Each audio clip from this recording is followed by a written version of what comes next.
mas a maior importância de Cristo na terra foi o Calvário, para dar legalidade à salvação, e nós não estivemos aqui adorando o nosso Senhor.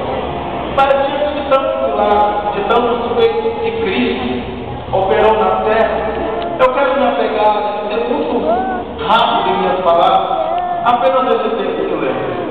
Quando Jesus ressuscitou o filho da viúva de Naim. O texto fala que Jesus, pouco depois de operar o milagre, ele está chegando perto da porta da cidade chamada Naim. A Bíblia diz no versículo 11, no primeiro versículo que lemos, que havia uma grande multidão com Jesus.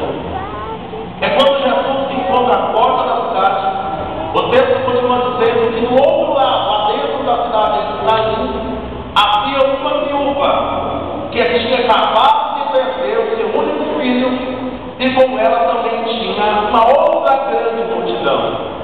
Eu quero que você entenda o contraste e o cenário dessa história. Por um lado, Jesus sendo o centro das atenções, e eu creio que a multidão que acompanhava Jesus era uma multidão que estava muito alegre, ou porque acompanhava Cristo por ter recebido o milagre, ou acompanhava Cristo na esperança de receber o milagre. Mas eu creio que eles estavam alegres, e o centro das atenções da primeira multidão era Jesus, o dono da vida.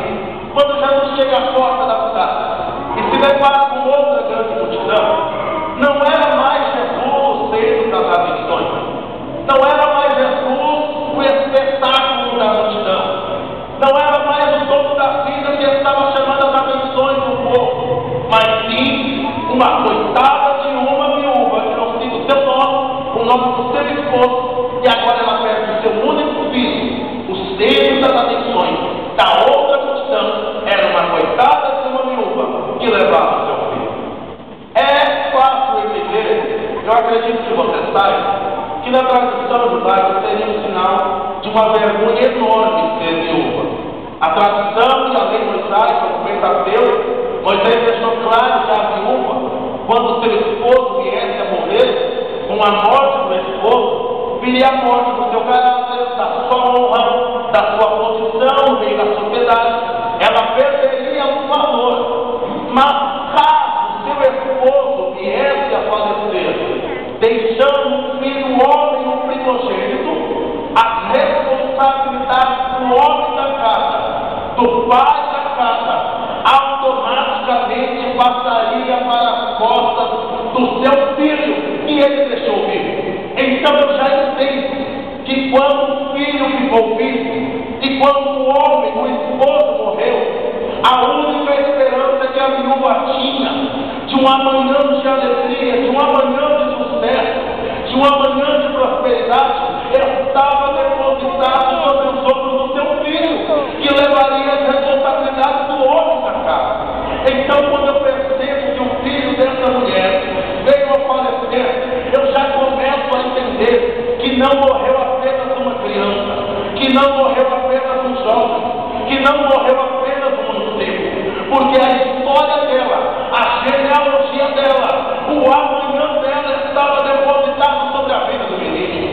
Então, quando falece o menino, estava morrendo todos os projetos daquela mulher. Quando falece o menino, estava morrendo toda a esperança daquela mulher. Quando falece o menino, estava morrendo todo o sonho daquela mulher. O amanhã de esperança estava dentro do esquife. Mas quando Jesus se encontra com a outra grande multidão, ele vem não para ajudar, ele vem não para chorar, com as carpideiras contratadas para chorar no culto fúnebre. Ele não vem para dizer coitada da viúva, ele não vem para dizer toma o meu ombro, mas ele vem para dizer assim como